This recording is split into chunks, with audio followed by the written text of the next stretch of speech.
Lost Abbey today. Lost Abbey / Port Brewing. There's Ryan. And we're drinking on some really good beer. We're drinking on the Track 2 and Track 5, which is this limited release series that Lost Abbey does every, is it first Saturday of the week? Or the month? Third Saturday of the month. And they're going to do it throughout the year, so they'll have this 12-track pack of beers that you can win the chance to buy. But yeah, and this is Track 2, which is a tribute to Hell's Bells, and this is Track 5, which is a tribute to Track 3, sorry. And this is Track 5, which is a tribute to Shout at the Devil. All kind of like 80s rock. And this one is a blend of their, what were they called? Was it Duck? Mellow Yellow. Yeah, Mellow Yellow and Funky Duck, which is like some of the base beer for Duck Duck Goose actually. And it's kind of like a goose type of beer, but kind of quite funky, citrusy, lightly pineapple notes in there. So, decent amount of funk. It smells a little more sour than it actually is. The sourness is pretty solid. A nice tartness to it. It's got that kind of funky barnyardy flavor to it. A little bit of that citric lemon flavor, a little bit white grape. It's a really, really nice sour. And the other one, which is the Track 5, it's a blend of red poppy and the Framboise d'Amorosa, isn't that the name of it? Yeah, which is like raspberry beer and a sour. And as it warms up, it gets super funky. A lot of that kind of almost horse blanket, a lot of barnyard stuff going on. But then also the nice fruitiness of the raspberries to it and some nice tart notes. Almost like, and a little bit of an oaky character. Yeah, this is a little more tart. More of the raspberry, like tart raspberry. Nice, oaky, almost a dusty, old, musty kind of funk flavor to it. With the barnyard and all. This is probably my favorite of the two tracks, and I'm really lucky to get to try these. Because I probably wouldn't have gotten to try these any other time, because how is it goes? This water's excellent. Yeah, the only other way is if someone from Denmark decided to somehow trade for a box and bring it over for you. But Track 5, I don't know. Which one do you prefer?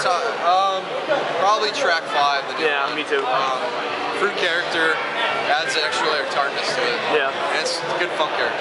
Yeah, so I might be back later because they have some nice things on for tasters, and they have some vintage bottles, so we'll probably see you guys later here at Lost Abbey. So we're back at Lost Abbey, still drinking more Lost Abbey beer. I actually had a taster of Mongo, I just didn't record that. Right, we have 3 other beers. This is the Witch's Wit, the Carnival, which all of these are seasonals, and then the 10 Commandments. Witch's Wit is a wit beer. Had a lot of controversy because of the label, because they're burning a witch on the label. But aroma is very traditional. The spice notes of coriander, kind of clovey aromas, citrus. Flavor is quite the same. Lemony, a little bit bready. Some of that spice notes, some of the coriander clove. Pretty traditional wit beer. It's solid, but it's nothing like amazing. And then the next one was the Carnival, which is a Saison. Kind of mild, but it's got like some orange peel. Kind of again those spice notes you find, like the kind of peppery, kind of coriander like spices. But I get a decent amount of like an orangey aroma, maybe a little bit of sweet breadiness. Yeah, flavor is quite peppery actually. Nice amount of citrus, kind of lemony flavor. A little bit of that clovey flavor, orange peel, kind of like spiced, some spices in there. And it's pretty solid too. None of them are like anything like really good, but they're really solid. Well, the last one here I like the most, which is the 10 Commandments, which is another seasonal, which is like a dark Saison or a dark fat farmhouse ale. And it's also the strongest one. And the aroma is really spicy, a lot of star anise, and I'm a big fan of licorice, so I really like the aroma. Yeah, a lot of star anise, a little bit of dark fruit. Again, the peppery kind of spice notes, but one of the things that's shining through really is the star anise kind of flavor. Yeah, same goes for the flavor. Nice amount of star anise. Some dark fruit notes like the raisin, figgy kind of flavor. Some some dark breadiness, kind of that peppery flavor, but that nice Star Anise licorice flavor lingers for quite a decent time. So definitely my favorite of those three. And Ryan is drinking on some stuff we're not going to talk about because that's draft only. So guess I'll see you guys later. Hey guys, now we're at Alesmith, which I'm really surprised by because I thought it was much bigger since I can get their beers back home in Denmark. This is a really tiny brewery. Pretty cool little tasting room they have here. And I got 3 other beers that I'm probably never going to try again. And it's the Little Devil, or Tiny Devil, sorry, which is their Little Devil. Is it little or is it tiny? Little Devil, which is the Horny Devil in a session version. Yeah, more or less. And it's like super Belgian. You get a lot of yeast character, a lot of that fruity esters in there. A little bit of banana-y, kind of clovey aromas to it. It's fairly spicy actually, it is, but it's really nice. It's super sessionable. Fairly easygoing. A little bit of citrusy, lemony notes in there. Touch of that banana. Nice clovey kind of character to it. Really tasty. And the other one is their nut brown ale, which is also a pretty tasty brown ale. Very nutty, a little bit of, it's more coffee forward than your average like brown ale, in the aroma at least. And a little bit of a dark fruitiness or like a darker bread.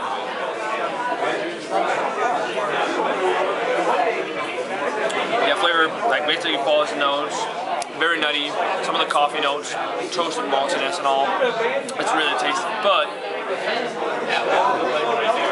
this is the star of the show, which is fantastic. This is a double coffee Speedway Stout. And the regular Speedway Stout is a fantastic coffee Imperial Stout. And this is just, take Speedway Stout and make it even more coffee forward. It's like really intense, the dark roast coffee notes, but it's also got a really decent amount of like dark and kind of sweeter chocolate aromas to it. It smells really nice. Yeah, flavor super roasted, super coffee forward. A lot of that dark roast, dark coffee, or black coffee, I should say. More of a dark chocolate flavor, more so than the sweeter milky chocolate that was kind of in the aroma, and a solid roast, almost like a burnt note in the back of the throat or the back of the palate. Really, really good beer. That's awesome stuff. And in the back there, you see all the barrels. So, yeah, after this, we're probably going to be heading to Ballast Point, and maybe a trip to Stone too. So we'll see. See you guys later. So guys, we're at Ballast Point, and you see I got a lot of tasters because they have a really interesting like variations of beer here, and like a pint here too. So go through. Yep, let's go through this. The first one is their India Pale Lager, which is like a hoppy lager. It's called Fathom. Fathom, yeah. Aroma is super hoppy. It basically smells like an IPA. Super like sweet, kind of orangey flavors, but it also has like some kind of sweet maltiness. It's almost like tropical fruity. It's like super hoppy for a lager. I mean, definitely I understand what it's saying. India Pale Lager is basically what you get. Super nice and hoppy.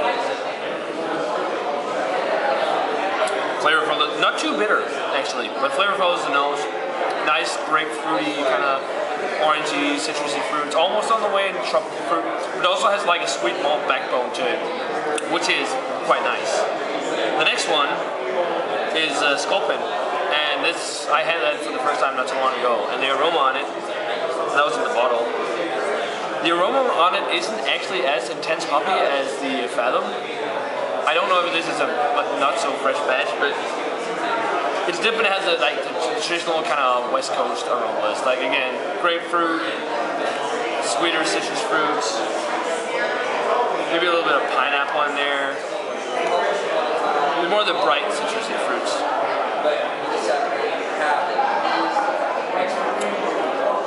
Same with the flavor. Solid bitterness. A little bit of a pine flavor to it too, but other than that, just like a lot of grapefruit, orange, tangerine kind of flavors, a little bit of tropical fruit.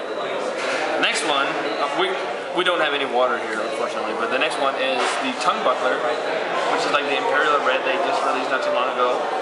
And it's definitely it's got a lot of grapefruit, but it's got a nice, decent amount of like a caramel maltiness and a sweet maltiness to it on the beer bone. It's definitely not just hoppy. And yeah, like a little bit of pininess maybe in there too.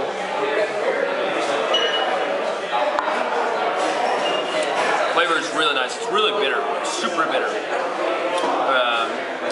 Decent amount of that bitter grapefruit peel, the pine. And then it's got a nice, like, the bitter aftertaste lingers for a while. And then it's got a nice kind of caramel, sweet, malty flavor to it, which is really nice. And this is the Black Martin Porter, which is just the barrel-aged version. Barrel character is not too intense. I do get some oaky kind of notes into it. A little bit of vanilla, some kind of dark roasted malt, a little bit of coffee, a little bit of chocolate. Yeah, not too intense barrel character, but it definitely has some of that vanilla note in the oak, along with a decent amount of like light coffee and chocolate flavors.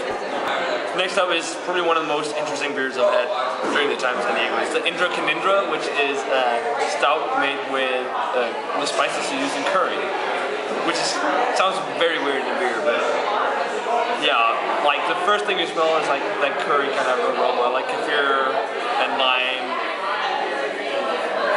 It's very weird in a beer, because the curry basically dominates most of the aromas of the beer. I don't really pick up anything else than curry right now. That might also be because I've had a few beers today, but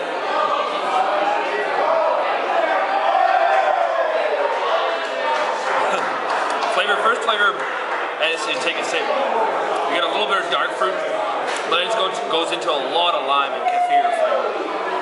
The curry flavor lingers on the palate for a long time. It's really weird for a stout, but I actually kind of like it because I like curry, so I think it's pretty tasty. And the last one is the Serrano Pale Ale they do, which is made with Serrano peppers. And just smelling this stuff, you smell the hot peppers right away. And it's got like that kind of like pickled pepper aroma to it. You don't really smell anything else. The taste.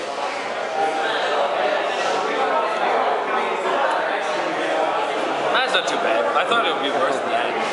But it's got that spicy pepper flavor to it, like a pickled pepper. Light, kind of almost grassy flavor to it, but the pepper definitely dominates it.